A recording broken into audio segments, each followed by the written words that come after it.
Bienvenue à Medical Podcast. Aujourd'hui, on plonge dans un sujet plein de paradoxes. On va parler du cancer le plus fréquent chez l'homme jeune, mais aussi, et c'est ça qui est étonnant, l'un de ceux qui se soigne le mieux.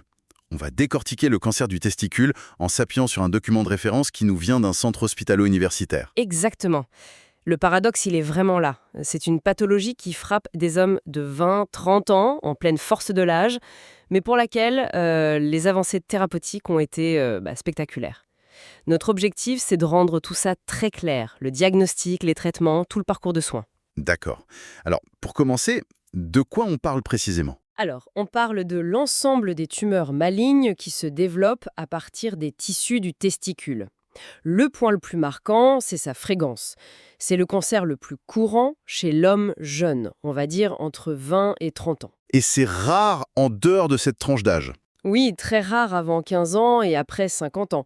C'est vraiment une maladie de l'adulte jeune. Et ce qui est vraiment encourageant, vous le disiez, c'est le pronostic. Ah oui, absolument.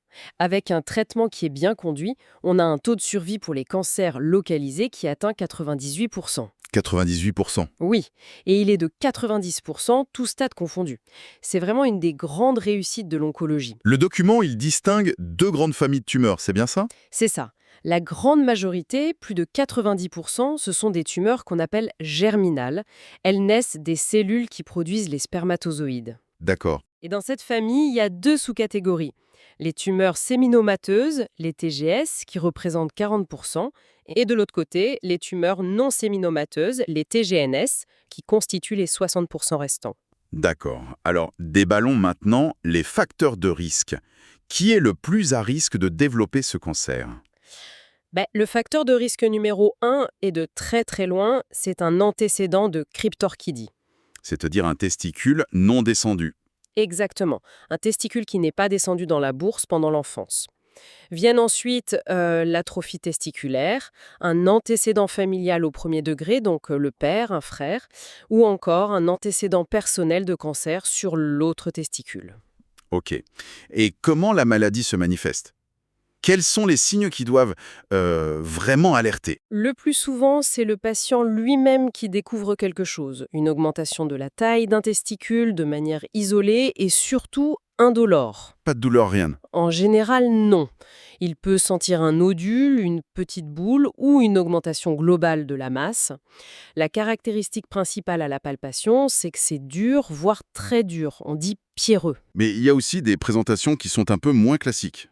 Oui, parfois le testicule peut être douloureux et c'est là le piège parce que ça peut simuler une urgence comme une torsion. On peut confondre. On peut confondre, oui.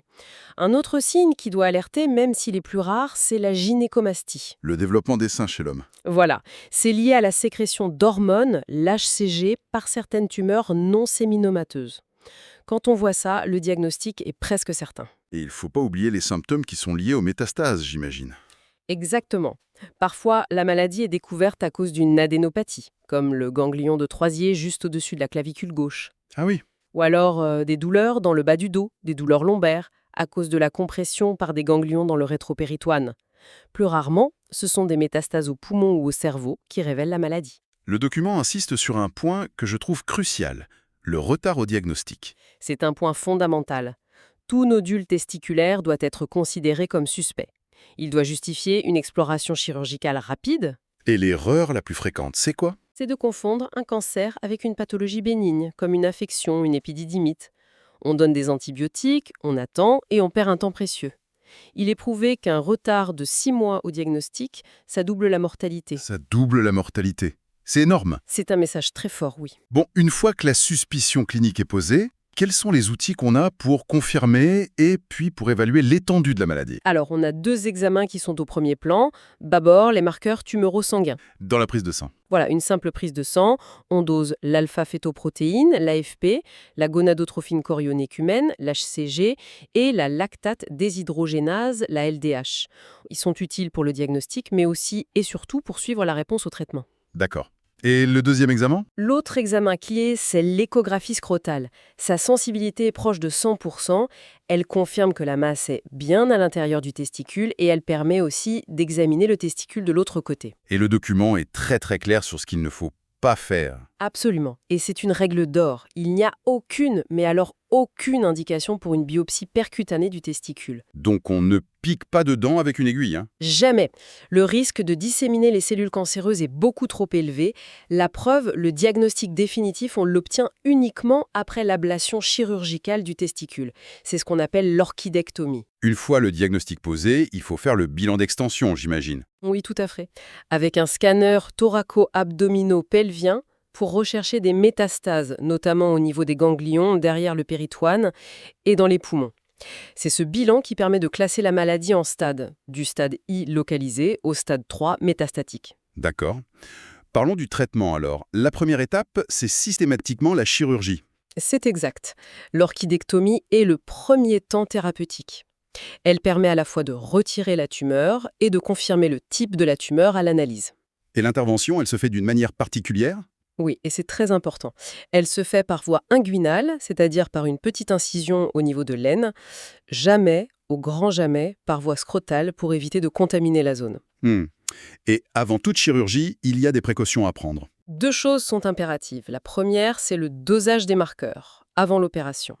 Et la deuxième, qui est capitale pour l'avenir du patient, c'est la proposition d'une conservation de sperme osseux-cos. Pour préserver la fertilité. Exactement, parce que les traitements, la chimio, la radiothérapie peuvent affecter la fertilité.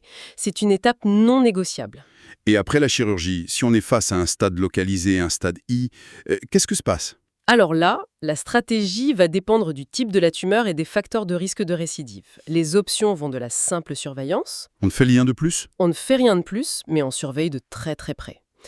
Ou alors, on peut proposer une chimiothérapie adjuvante, donc préventive, par exemple un cycle de carboplatine pour les séminomes, ou alors 1 ou 2 cycles de BEP pour les non-séminomes. Il y a aussi une option de radiothérapie pour certains séminomes. Ce protocole BEP, on le voit revenir souvent. C'est un traitement lourd, hein? C'est une chimiothérapie très efficace, c'est elle qui a changé le pronostic. Mais oui, il y a la détoxicité qu'il faut surveiller de près. Pulmonaire pour la bléomycine, rénale et neurologique pour le cisplatine, et il y a aussi un risque de leucémie secondaire, même s'il est faible pour les toposides. D'accord, donc c'est à manier avec précaution. Tout à fait. Pour les stades métastatiques, par contre, les stades 2 et 3, le traitement repose principalement sur cette chimiothérapie de type BEP, avec 3 ou 4 cycles selon le gros pronostic du patient. Pour conclure cette analyse très riche, résumons les messages clés. Pour nos étudiants en médecine, quels sont les réflexes à avoir absolument? Volontiers. Premièrement, le plus grand facteur de risque, c'est la cryptorchidie. C'est la première question à poser à l'interrogatoire. Ok, point numéro 1. Deuxièmement, la palpation testiculaire doit toujours être bilatérale et comparative. Une masse dure intratesticulaire, c'est un cancer jusqu'à preuve du contraire. Donc pas de traitement d'épreuve, on enclenche les examens. C'est ça. Troisièmement, une échographie est systématique avant l'orchidectomie. Quatrièmement, il faut proposer systématiquement une conservation de sperme avant tout traitement. D'accord, c'est une obligation, vous disiez? Une obligation éthique et médico-légale. Cinquièmement, l'orchidectomie se fait par voie inguinale, jamais par voie scrotale. On l'a bien noté. Sixièmement, le diagnostic repose sur l'analyse de la pièce opératoire. Il ne faut jamais faire de biopsie avant.